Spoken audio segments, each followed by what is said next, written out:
Serat Sakajati, Bab 5, Tanda di Malam Hari. Bayangan di sudut mata, malam itu turun dengan tenang di atas desa kecil yang dikelilingi bentangan sawah luas. Hanya suara jangkrik yang terdengar bersahutan dari balik rerumputan basah. Angin malam berembus lembut, membawa aroma tanah dan dedaunan yang masih menyimpan sisa lembab siang hari.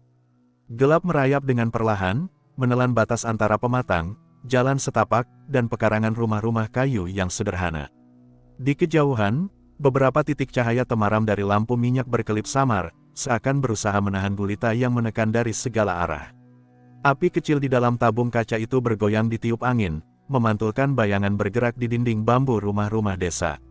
Langit di atas tampak luas, hitam pekat namun dipenuhi bintang-bintang yang berkelip bagaikan butiran perak ditabur di hamparan beludru. Sesekali, suara burung malam terdengar, menambah kesan sepi yang begitu dalam. Di salah satu rumah di tepi desa, nenek tua berselendang tipis duduk di dekat pintu, matanya mengikuti gerak cucunya, Sakajati. Bocah itu baru beranjak remaja, tubuhnya masih kurus tapi penuh tenaga.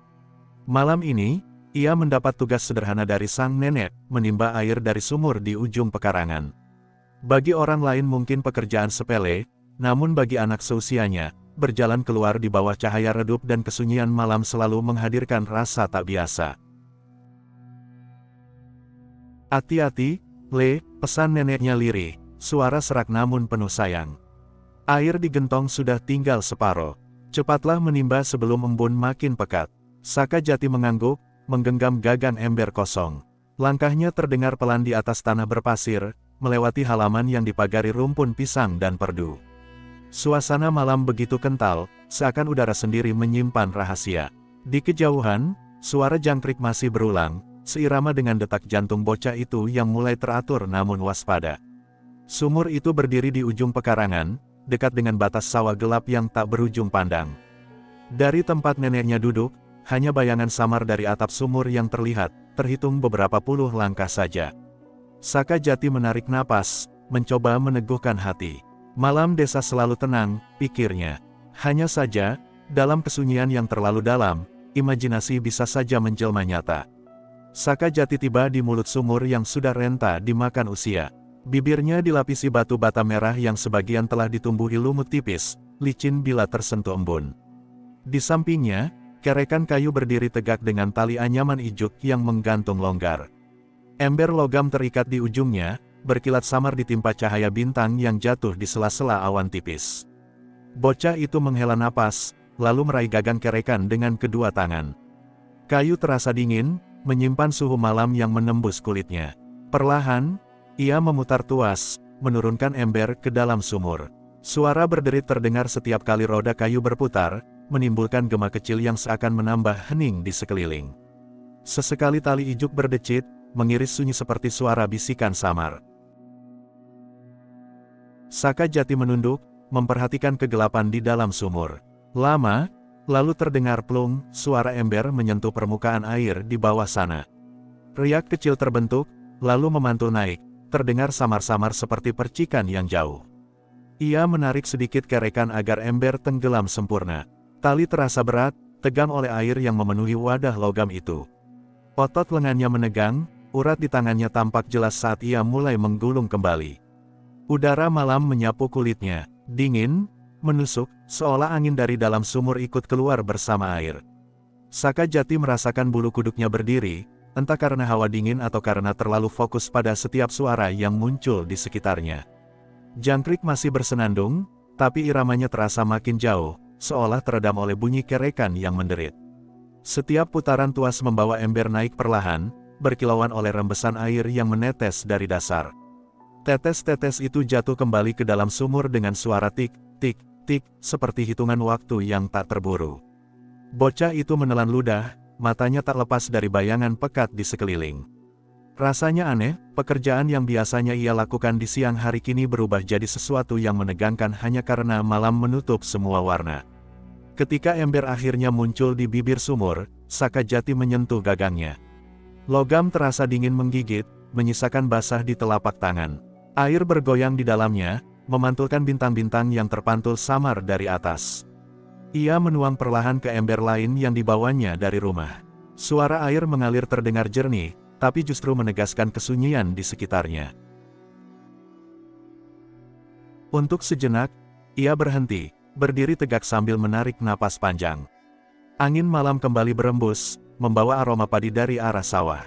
Jantungnya berdetak lebih cepat, bukan hanya karena tenaga yang dikeluarkan, melainkan karena kesadaran bahwa ia benar-benar sendirian di tempat itu.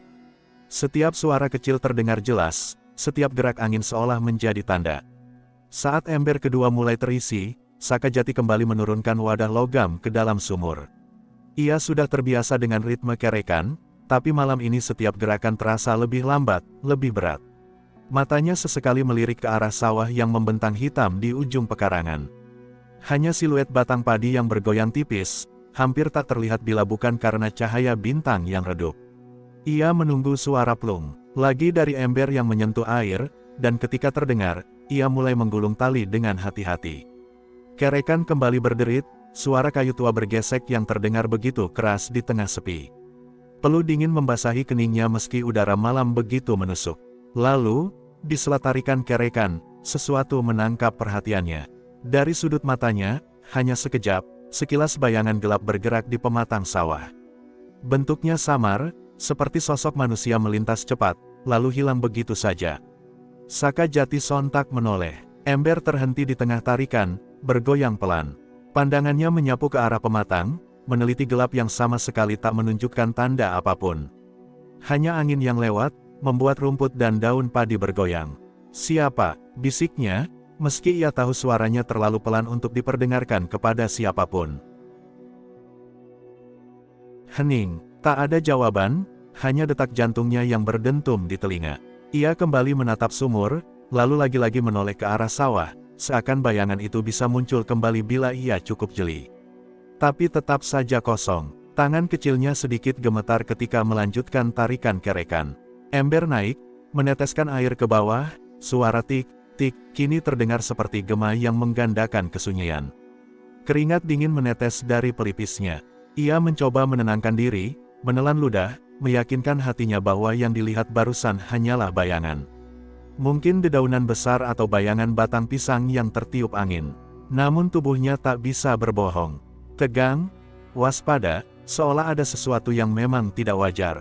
Pandangan matanya kini lebih sering melirik ke samping, bahkan ketika kedua tangannya masih sibuk mengangkat ember penuh air. Begitu ember berhasil diangkat ke bibir sumur, ia buru-buru menuangkannya ke ember besar bawaannya. Suara gemericik terdengar keras, terlalu keras, seakan menertawakan rasa cemas yang sudah menguasainya. Ia menggenggam ember erat-erat, takut kalau tangannya terpeleset hanya karena jantungnya berdetak terlalu kencang. Sekejap kemudian, angin bertiup agak kencang dari arah sawah. Rerumputan berdesir, daun pisang bergoyang, dan padi yang setengah masak bergelombang pelan. Suara jangkrik pun mendadak terputus, seolah alam ikut menahan napas. Dalam keheningan itu, Sakajati kembali merasakan sorotan tak terlihat dari kegelapan. Ia menoleh cepat, hanya bayangan hitam sawah yang luas. Namun perasaan bahwa ada sesuatu, atau seseorang, baru saja bergerak di sana, begitu kuat menusuk batinnya. Sakajati menggigit bibir, menegakkan tubuh. Ember besar yang sudah terisi air ditarik lebih dekat ke kakinya, sebagai pengalih kecanggungan. Tapi matanya tak berhenti mencari, berusaha menemukan jawaban dari pertanyaan yang bahkan ia sendiri tak berani ungkapkan keras-keras. Dan di tengah pekat malam itu, ia sadar, ada sesuatu yang berbeda. Sesuatu yang tidak seharusnya ia lihat, tapi entah mengapa semesta memilih menyingkapkannya sekilas, hanya melalui sudut mata. Sakajati berdiri terpaku di tepi sumur, kedua tangannya menggenggam gagang ember seolah itu satu-satunya pegangan untuk menahan rasa gelisah yang kian menguat. Ia menarik napas dalam-dalam, mencoba menenangkan diri. Mungkin hanya bayangan batang pisang, atau ranting yang bergoyang karena angin. Begitu ia membatin, berusaha memberi alasan logis. Namun hati kecilnya menolak. Ada sesuatu dalam cara bayangan itu bergerak, terlalu cepat, terlalu nyata untuk sekadar permainan mata. Tubuhnya masih mengingat jelas, bagaimana sosok itu melintas, bagaimana detik itu seluruh bulu kuduknya berdiri serempak. Rasa dingin yang merambat dari tengkuk hingga punggung membuatnya sulit meyakinkan diri. Ia menunduk, menatap permukaan air yang masih menetes dari ember. Suara tik-tik yang jatuh ke dalam sumur seperti detak jarum jam yang mengingatkan bahwa waktu tetap berjalan meski pikirannya terjebak dalam ketegangan. Di dalam dada, rasa takut dan penasaran beradu, saling tarik-menarik, membuat napasnya tersengal. Kalau cuma bayangan, kenapa hatiku berdegup begini? Bisiknya lirih, nyaris tak terdengar. Ia menoleh sekali lagi ke arah pematang sawah. Kosong, hanya gelap dan desir angin. Tapi justru kekosongan itu yang menakutkan, karena dalam kegelapan, apapun bisa tersembunyi. Imajinasi bocah itu mulai bekerja, menggambar bentuk-bentuk yang tak kasat mata, seolah dari balik hamparan padi akan muncul sesuatu yang mengejutkan kapan saja. Pikirannya ingin lari, ingin segera kembali ke rumah, duduk dekat neneknya, dan pura-pura tidak melihat apapun. Tapi ada dorongan lain, rasa penasaran yang menahannya. Kalau benar ada sesuatu di luar sana, kenapa cuma aku yang melihatnya? Apa maksudnya? Pertanyaan-pertanyaan itu berputar, menyalakan kegelisahan yang semakin sukar diredam. Tangannya sedikit gemetar saat ia mengusap wajah. Malam terasa lebih dingin dari sebelumnya, seakan udara menyerap ketakutannya dan mengembalikannya dengan kekuatan berlipat. Ia menunduk, mencoba berfokus pada pekerjaannya, tapi matanya tetap ingin melirik, telinganya tetap ingin menangkap setiap bunyi sekecil apapun. Lama ia berdiri di situ, dalam pertarungan batin yang tak selesai. Rasa takut mendesaknya untuk pergi, tapi rasa ingin tahu mendorongnya tetap bertahan. Dan di tengah tarik ulur itu, Saka Jati merasakan sesuatu yang lebih besar daripada dirinya sendiri sedang menyembunyikan rahasia. Rahasia yang entah bagaimana, malam itu mulai menguak sedikit demi sedikit, meski hanya melalui bayangan yang sekilas terlihat dari sudut mata. Akhirnya, Saka Jati memberanikan diri mengangkat ember besar yang sudah penuh. Beratnya membuat lengannya menegang, tapi ia tidak peduli. Ia hanya ingin segera kembali ke rumah, kembali ke cahaya lampu minyak, kembali ke kehangatan suara neneknya. Langkah pertama ia ambil dengan hati-hati, menapak di tanah yang lembab. Suara air di dalam ember beriak mengikuti gerakan tubuhnya. Sesekali ia menoleh cepat ke arah sawah, memastikan tidak ada lagi bayangan yang muncul. Tapi setiap kali ia melirik, yang ada hanyalah hamparan gelap dan desir angin malam. Namun perasaan itu tetap mengikutinya, rasa seperti ada mata tak kasat yang memperhatikannya dari kejauhan. Setiap langkah terasa lebih cepat dari sebelumnya, seolah ia sedang berlomba dengan sesuatu yang tak terlihat. Detak jantungnya beradu dengan suara jangkrik yang kembali ramai, membentuk irama yang membuatnya semakin gelisah. Rumahnya tampak samar di kejauhan, diterangi cahaya redup lampu minyak dari jendela bambu. Saka Jati mempercepat langkah, ember hampir tumpah karena goyangan tangannya. Bayangan tubuhnya sendiri terpantul di tanah, panjang dan bergoyang seiring cahaya bintang.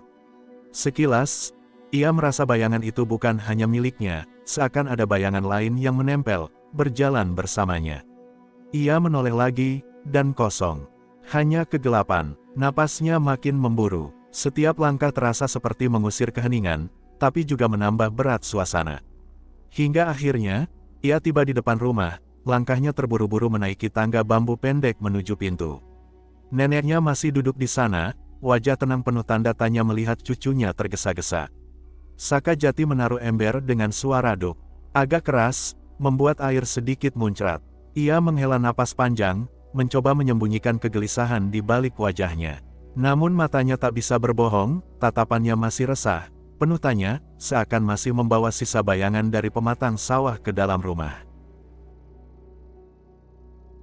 Dan malam itu pun berakhir bagi Saka Jati, tidak dengan kelegaan, melainkan dengan rasa was-was yang terus membayang, menggantung tanpa jawaban. Sesuatu di luar sana telah memperlihatkan tanda, dan ia tahu, ini baru permulaan.